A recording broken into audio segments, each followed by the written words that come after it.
ഹംപിയിലെ ഞങ്ങളുടെ രണ്ടാമത്തെ ദിവസം ഞങ്ങൾ സ്റ്റേ ചെയ്യുന്നത് ഒരു ഫാം ഹൗസിലാണ്. Saanvi farm house. നമ്മൾ ഇന്നലെ സ്റ്റേ ചെയ്ത ഹോം സ്റ്റേയുടെ അവരുടെ തന്നെ ഫാം ഹൗസ് ആണ് അല്ലേ.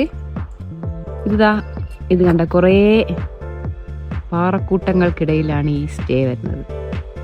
നല്ല രസമുണ്ട്. അത് ഫാമ ബാക്കില്ല farm house.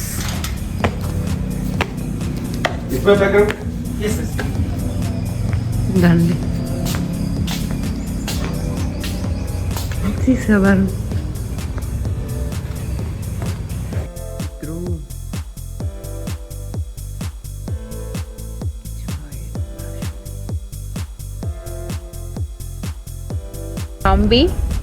Hampi day 2 explore ഇറങ്ങിയിട്ടുണ്ട് ഹംപി രാവിലെ തന്നെ. അപ്പൊ ഇവിടത്തെ ചുറ്റുപാടെല്ലാം ഒന്ന് വീഡിയോ എടുത്ത് നോക്കാം. നമ്മളിപ്പോ കാണുന്നത് റോഡിന് ഇരുവശത്തായിട്ടും ഒരുപാട് കൃഷിസ്ഥലങ്ങളാണ്. തെങ്ങും മാവും കരിമ്പും വാഴകളും ഒക്കെ നട്ടിരിക്കുന്ന ഒരുപാട് കൃഷിസ്ഥലങ്ങളും പാറക്കൂട്ടങ്ങളും കണ്ടാണ് നമ്മൾ യാത്ര ചെയ്യുന്നത്. ഒരു പക്ഷേ ഞങ്ങളുടെ മുന്നത്തെ വീഡിയോയിൽ പറഞ്ഞതുപോലെ ഈ കൃഷിസ്ഥലങ്ങൾക്കടിയിൽ ഇനിയും കണ്ടെത്താനാവാതെ ഹംപിയിലെ അത്ഭുതങ്ങൾ കിടക്കുന്നുണ്ടാവും. പറയാനാവില്ല. കാര്യം അവിടെ ഇപ്പോഴും എക്സ്കവേഷൻ നടന്നുകൊണ്ടിരിക്കുന്ന ഒരു പല കലാരൂപങ്ങളുടെയും പല കെട്ടിടങ്ങളുടെയും അവശിഷ്ടങ്ങൾ ഇപ്പോഴും കണ്ടെത്തിക്കൊണ്ടിരിക്കുന്ന ഒരു സ്ഥലം കൂടിയാണ് ഹംപി. നമ്മളിപ്പോൾ പോകുന്നത് ക്യൂൻസ് ബാത്ത് കാണാൻ വേണ്ടിയിട്ടാണ്. അതായത് വിജയനഗരത്തിലെ സ്ത്രീകൾക്ക് വേണ്ടി അച്യുതറായ നിർമ്മിച്ചതാണ് ഈ സ്വകാര്യ കുളിമുറി, അങ്ങനെ തന്നെ പറയാം.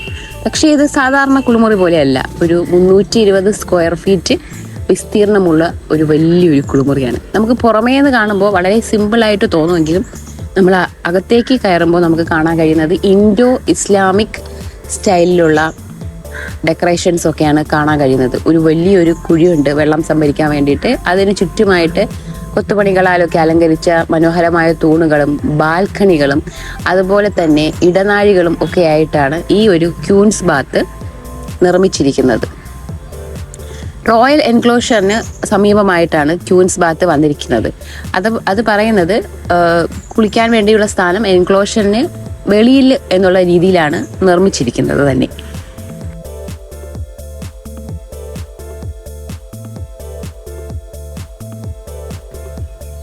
നമ്മളിപ്പോ നിൽക്കുന്നത് ക്യൂൻസ് ബാത്തിലാണ്. റാണി കാ സ്നാൻ ഘർ. ഇവിടെയാണ് റാണിയുടെ കുളിസീൻ നടക്കുന്നത്. നമുക്ക് ഭയങ്കര സംഭവമാണ് അവിടെ. കുളിസീൻ കാണാനായിട്ട് പോകണം. റാണിയൊന്നും ഇല്ല അവിടെ. റാണിയില്ല. പണ്ട് റാണി കുളിച്ചുകൊണ്ടിരുന്ന സ്ഥലത്തേക്ക് വെള്ളം പോലും ഇല്ല. നമ്മൾ പതുക്കെ നടക്കാൻ പോവുകയാണ്. അതായത് തുംഗഭദ്ര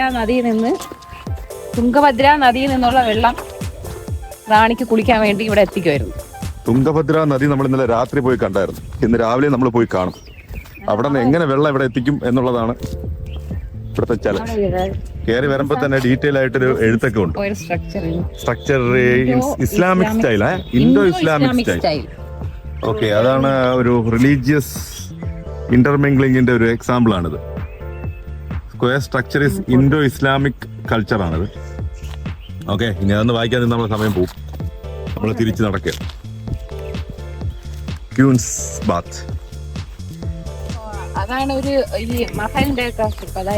അത് കാണുമ്പോൾ തന്നെ ഒരു മുഗൾസ് അല്ലെങ്കിൽ നമ്മളൊരു ഇസ്ലാമിക് കൾച്ചറിന്റെ ആർക്കിടെക്ചറിലാണ് ഇത് ഈ ക്യൂൻസ് ബാത്ത് പണിതിരിക്കുന്നത്.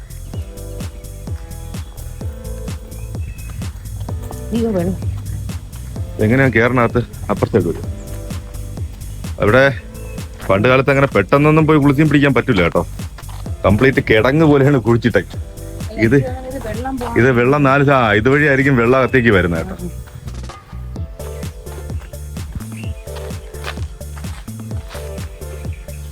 അപ്പൊ നമുക്ക് ഇതിന്റെ എൻട്രൻസ് കണ്ടുപിടിക്കണം. ക്യൂൻസ് ബാത്തിന് അതിനു വേണ്ടിയുള്ള എൻട്രൻസ് അന്വേഷിച്ചുള്ള യാത്രയാണ്.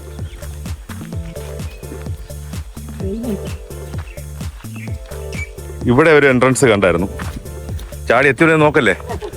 ഇവർക്ക് ഈ കുളിസീൻ പിടിച്ച നല്ല പരിചയമാണ്. പോട്ടെ. വെള്ളം വരുന്ന വഴിയാണ്. കണ്ടോ ഇതുവഴി വെള്ളം ഇവിടെ വെള്ളം നിറഞ്ഞ് പുറത്തേക്ക് പോകും. അല്ല ഇതുവഴി അകത്ത് വരും കേട്ടോ. ഇവിടെ നിറഞ്ഞിട്ട് എങ്ങനെ അകത്തേക്ക് പോകും ഒരു ഐഡിയ കിട്ടില്ല. അങ്ങോട്ടല്ലേ ഡിസൈൻ കൊടുത്തിരിക്കുന്നത്? അങ്ങോട്ടാ ഡിസൈൻ കൊടുത്തിരിക്കുന്നത്. പക്ഷെ ഇത് നിറയൂ. ഇത് നിറയുമായിരിക്കും. ഇത് നിറഞ്ഞിട്ട് ഇവിടെ വരെ. ഓ ഇത് മൊത്തത്തിൽ ഇങ്ങനെ നിറഞ്ഞു കിടക്കുമായിരിക്കും കേട്ടോ. ഇത് മൊത്തത്തിൽ നിറഞ്ഞു കിടക്കുമായിരിക്കും. എന്നിട്ട് അകത്തേക്ക് വെള്ളം ഒഴുകും. അങ്ങനെ ഡിസൈൻ തന്നെ കേട്ടോ. പറയാതിരിക്കാൻ പറ്റും. അതൊരു ഐഡിയ കിട്ടില്ല. എങ്ങനെ വെള്ളം ഇവിടെ എത്തിക്കും എന്നുള്ളതൊരു ക്വസ്റ്റ്യൻ ആണ്. ഇതുവഴി മര്യാദക്കുള്ള വഴിയുണ്ടായിരുന്നു.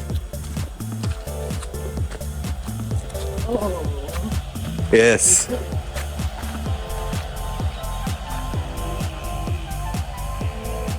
ഇതാണ് അതിന്റെ എൻട്രൻസ് കേട്ടോ.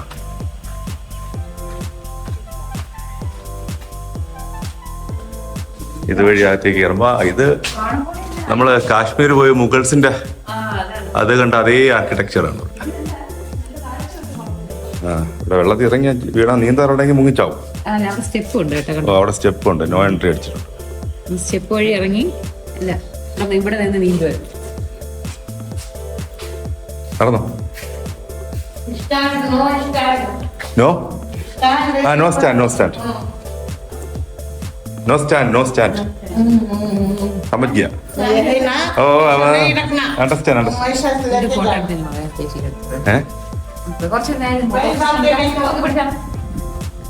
ഇതുവഴിയാണ് വെള്ളം. ഒരു വഴി മാത്രമേ ഉള്ളൂ കേട്ടോ. ഇതുവഴി മാത്രമേ ഉള്ളൂ വരും കേട്ടാ. തന്നെയാ அந்த பக்கம் எங்க ஆகும்? എന്തെന്ന്?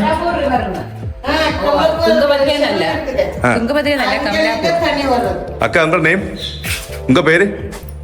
No shooting. കണ്ട ഇത്രയും താഴ്ച ഉണ്ട്. 12 ವರ್ಷ ಚಿಕ್ಕ ಮಕ್ಕಳು ಗಂಡು ಹುಡುಗರು ಎಲ್ಲರೂ ഇവിടെ നിന്ന് ഈ സ്റ്റെപ്പിൽ കൂടെയാണ് റാണി ഇറങ്ങി വരുന്നത്. ആ സ്റ്റെപ്പിൽ വന്നിരുന്നിട്ട്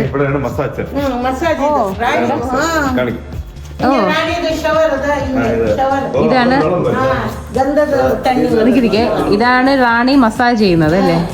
ഇത് ഗന്ധ നീര് വന്നിട്ട് ഇവിടുന്ന് ഗന്ധതണ്ണി എന്ന് പറഞ്ഞാൽ ഇവിടുന്ന് സോപ്പിന് പകരം എന്താണ് ചന്ദന അങ്ങനെയുള്ള സാധനങ്ങൾക്ക് ഇവിടെ വെച്ച് തേച്ചരച്ചിട്ട് ഇവിടെ നിന്ന് നേരെ ഇടുമ്പോ ഇതിവിടെ ഷവറിൽ കൂടെ ഓ ആ കല്ലിൽ നിന്ന് നമ്മള് മഞ്ഞൾ ഇതൊക്കെ അരയ്ക്കുമ്പോ അതിൽ കൂടെ ഇങ്ങനെ വെള്ളം എല്ലാം ഷവർ അതിൽ കൂടെ വെള്ളം വീഴും. അവിടെ താഴെ റാണി കുടിക്കും. അപ്പൊ ഇത്രയും വെള്ളം നിറഞ്ഞു കിടക്കില്ല. വെള്ളം നിറഞ്ഞു നീന്തി വരും. ಮಂಟಪ ಇದು ಇರ್ತಿದೆ 1 2 3 4 ಹಿಂಗೆ ಮಂಟಪ ರಾಣಿಗೂ. ഓ റോസാപ്പൂ നിറച്ചിട്ട് ഈ ഇങ്ങനെ കാണുന്ന ആ സ്ഥലത്ത് ബാൽക്കണി പോലെ നടുക്കുന്ന് കുളിക്കുമ്പോ തോഴിമാര് ഇവിടെ നിന്ന് ഇങ്ങനെ റോസാപ്പൂ കൊടുത്ത് ഇങ്ങനെ അപ്പൊ റിച്ച് ലൈഫ്. ഇതിനകത്ത് ഏറ്റവും വലിയ ഡിസൈൻ മുകളിൽ ഈ കാണുന്നൊക്കെ ഇസ്ലാമിക് ഡിസൈൻ, ഹിന്ദു ഡിസൈൻ, ഇത് രണ്ടും കൂടെ ഉള്ള ബ്ലെൻഡ് ആണ്. അതായത് മഹൽ താജ്മഹൽ ഡൂം പോലെയാണ് റാണി മഹൽ. എന്തായാലും സംഭവം തന്നെ കേട്ടോ. ഒരു റാണിക്ക് കുളിക്കാൻ വേണ്ടി ഇത്രയും പൈസ ഇൻവെസ്റ്റ് ചെയ്തിട്ടുണ്ട്. എത്ര നാളുണ്ട്, എത്ര നാളെടുത്തായിരിക്കും അല്ലേ ഇത് പണി ചെയ്യാൻ വേണ്ടിട്ട്. അപ്പൊ ഈ ബാൽക്കണി പോലെ ഇരിക്കുന്ന അവിടെ നിന്ന് റാണിക്കുള്ള പൂക്ക് ഇങ്ങനെ ഇട്ട് കൊടുക്കും. ഗുലാബി